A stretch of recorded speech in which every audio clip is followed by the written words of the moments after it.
On Friday, May 27th, Naxos Records released the latest in the American Classic series of recordings.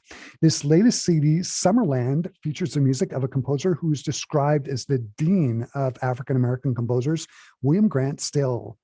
This latest CD of Still's music features Zina Schiff on violin and her daughter, the conductor Avalana Eisenberg, conducting the Royal Scottish National Orchestra.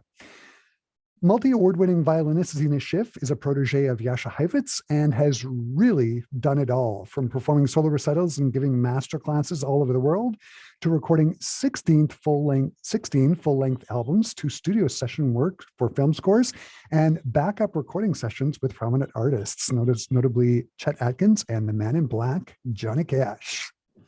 Avalana Eisenberg is currently the music director of the Boston Chamber Symphony and has conducted orchestras all over the world. She is a Fulbright Scholarship winner and has performed at various festivals, including Aspen and the Eastern Music Festival. And joining me here over Zoom to talk about this wonderful new recording of William Grant Still's music, I am joined by Zina Schiff and Avalana Eisenberg. Hi, Avalana and Zina. It's great to meet you here. Hi, it's wonderful to be here.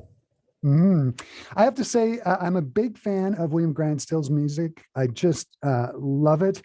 We play his music regularly here on Classic 107, and this latest disc that you've recorded is just great. Now that it's in the system, it is in full rotation here. So I want to start out by just thanking you for making such a beautiful CD.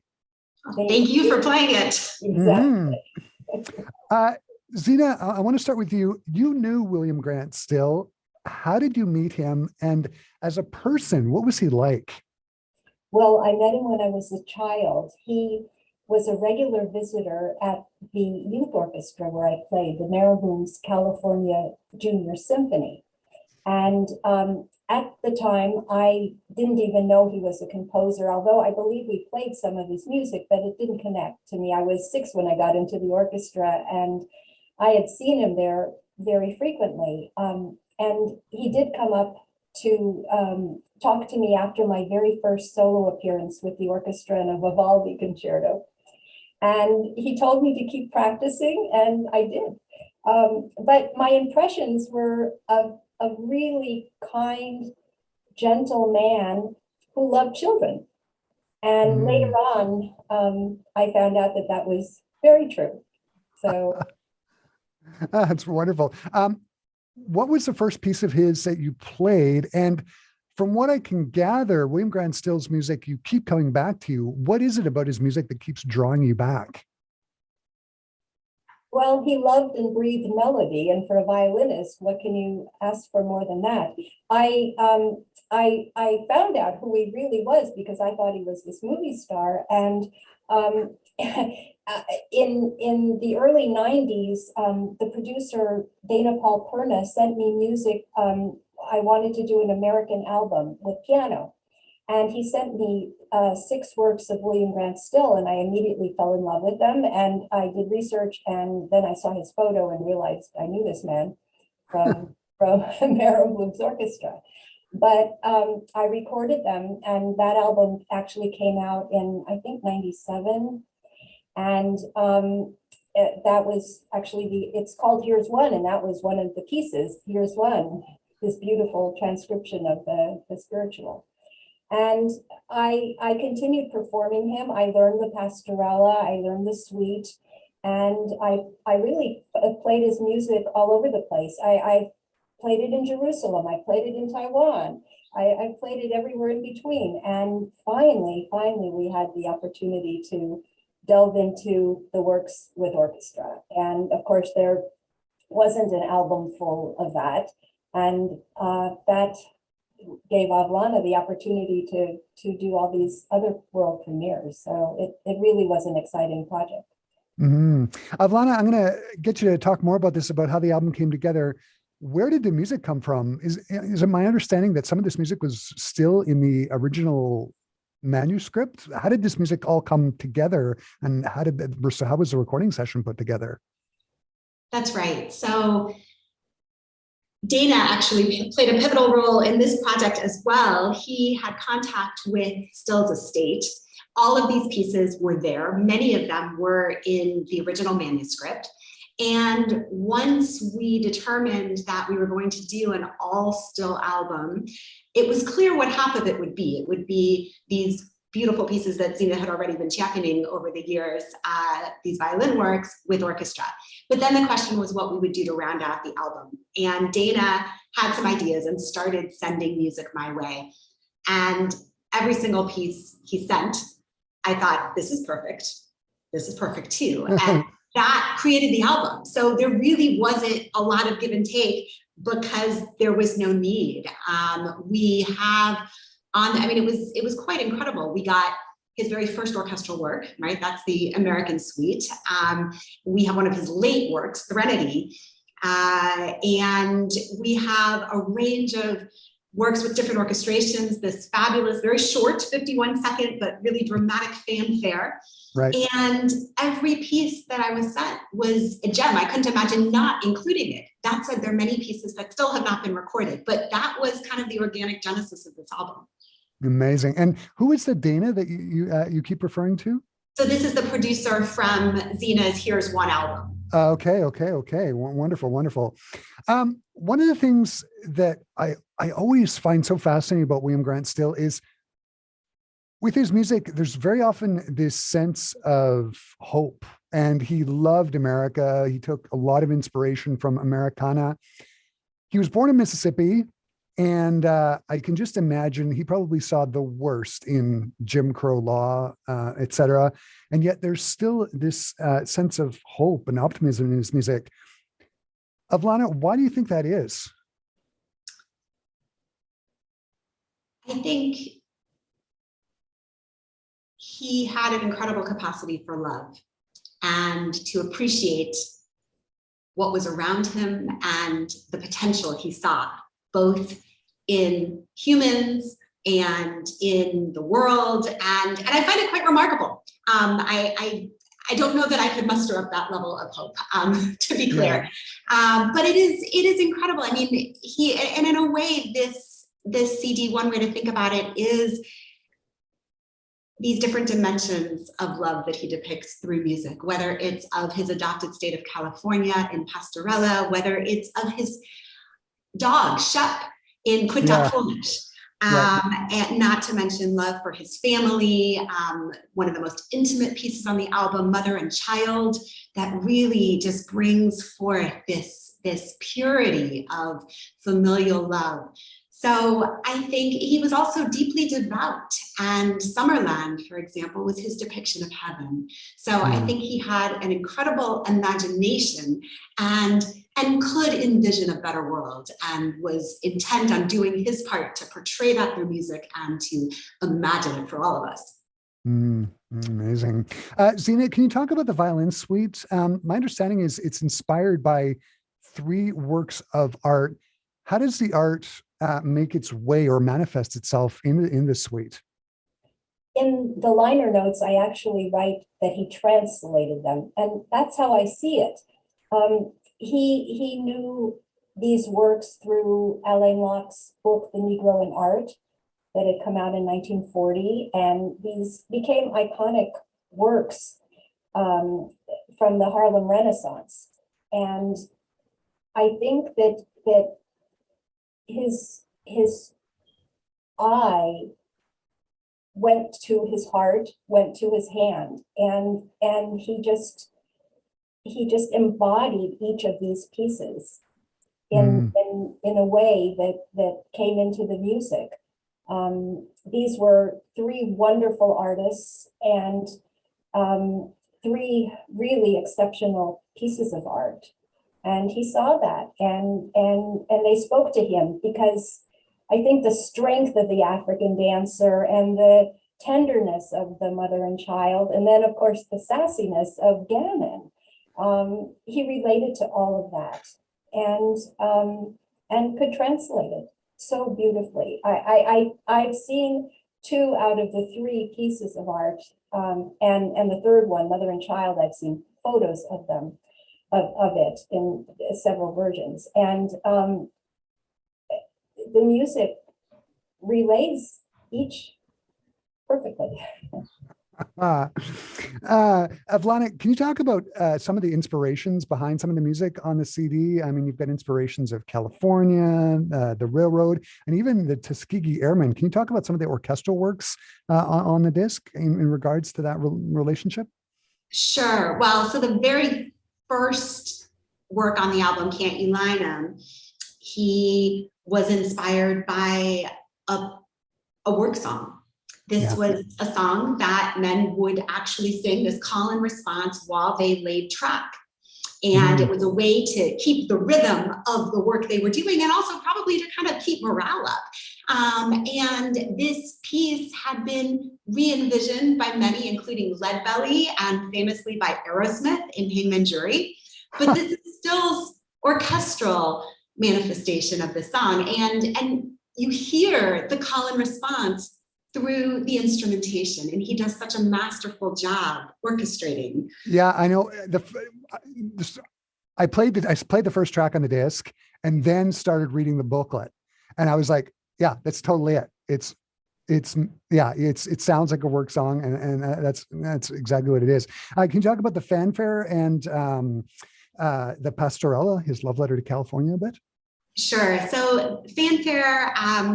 For the 99th Fighter Squadron. So this was composed in honor of the Tuskegee Airmen. And this was actually premiered by Stokowski with the LA Philharmonic in July 1945 in commemoration of the end of World War II. Right. So this obviously has a lot of historic import.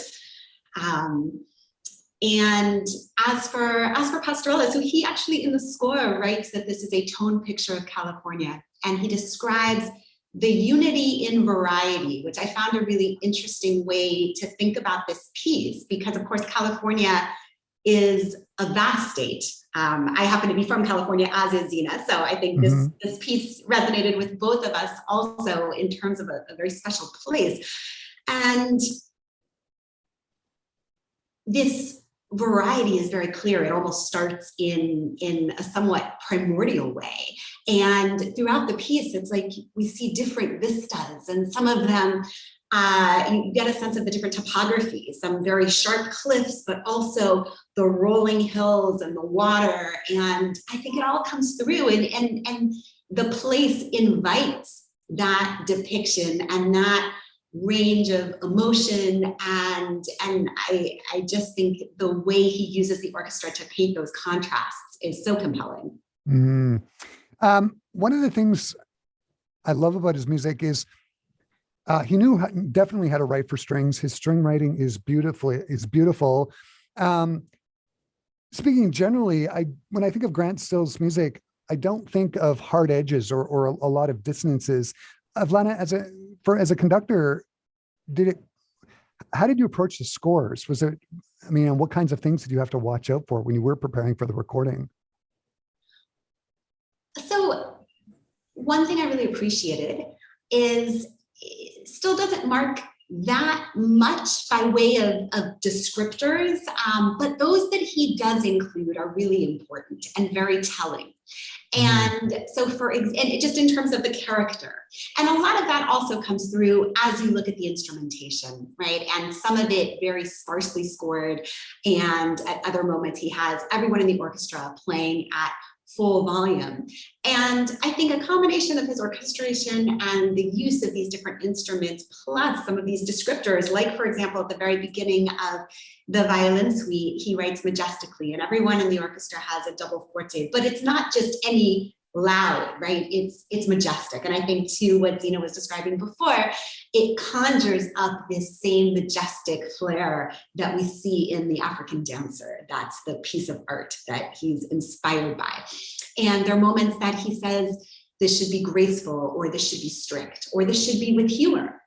And so those characterizations were very helpful as I started to try to get a feel for it. And then I think he is such a master at writing melody, and I think allowing the melody to speak, but also to be accompanied by some harmonies that are refreshingly new and different, and they're not in any way what you might expect. And this, of course, presented some challenges when I got the manuscript, and at times wasn't entirely sure. There were a couple notes that, really could have gone either way given his use of the blues and jazz idioms.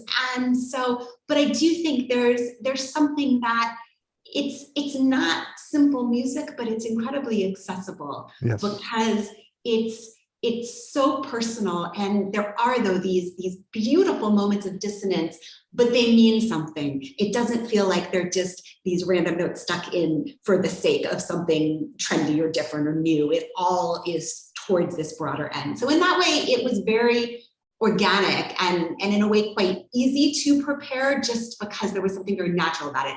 I also think, frankly, I started with a bit of a sort of, already I had preconceptions based on being very familiar with the works that Zina recorded on Here's One. So in that regard, I felt like I had a head start in terms of my understanding of his compositional style. Mm-hmm. And how was it recording with the Royal Scottish National Orchestra? I mean, they're a phenomenal group. What was that like?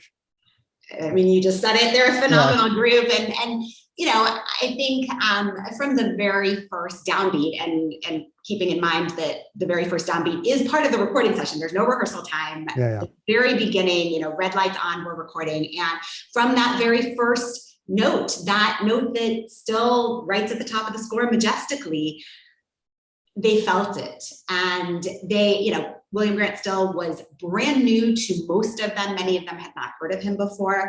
And the orchestra was incredibly receptive, and they were responsive, and they really took to it. And it was an incredible journey that we were all on together during these recording sessions. Speaking of the recording sessions, as a mother-daughter duo, I just have visions of, in the breaks of the recording sessions, when you're going out for dinner or having a meal, was it William Grant Still all the time? Like, I can just imagine the two of you sitting over dinner, having a glass of wine, and just sort of talking about how to interpret his music. Zina, do you want to talk to that? Was it like that? It went by so quickly. There wasn't that much time. It's not like we're there for a week doing it. Mm-hmm. Because there are no rehearsals, it's just the sessions.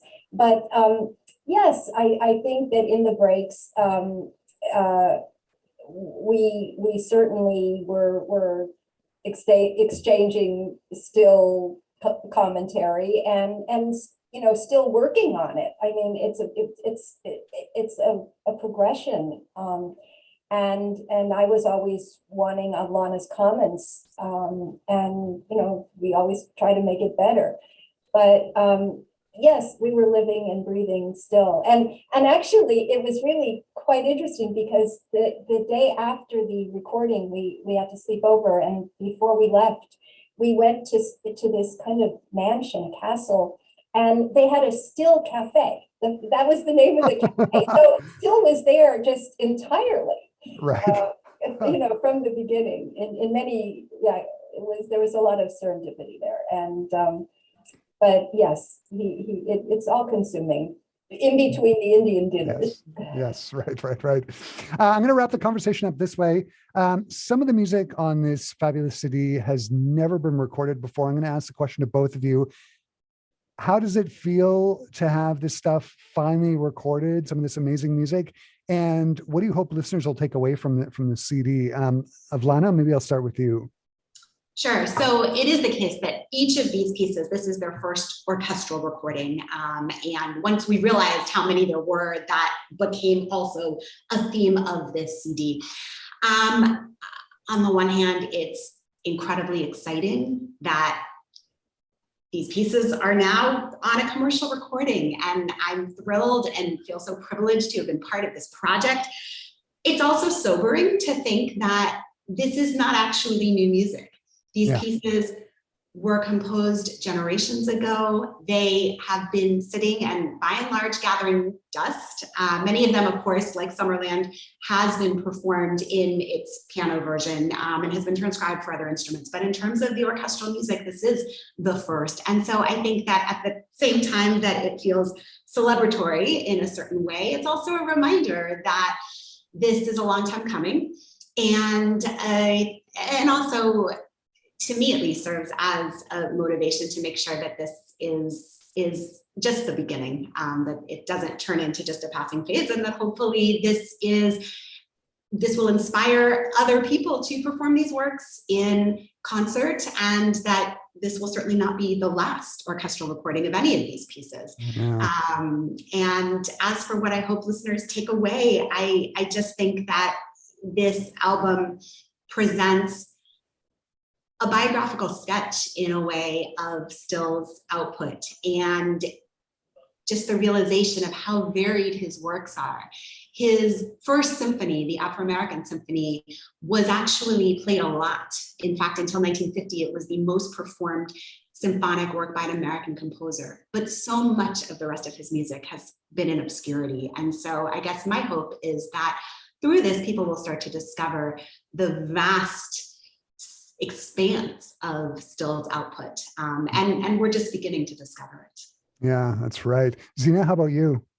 Well, I agree with everything that Avalana just said. I don't have to tell people to enjoy it, because that's a given. His music just speaks to the heart. And that's what music is. His mom wanted him to be a doctor, and he went to Wilberforce to sort of be a doctor, which he didn't want to be. And it turns out he became a doctor, not because of his honorary doctorates, of which he collected a handful, more than a handful, 2 handfuls, but because his music is uplifting, it's healing, it's just so touching and transformative. Fantastic. Avalana and Zina, this has just been an absolutely wonderful chat about this great CD featuring the music of William Grant Still, Summerland, and his legacy. Thanks so much for talking about the CD and spending some time with me. Thanks What again. a pleasure. Thank you so much. Thank you.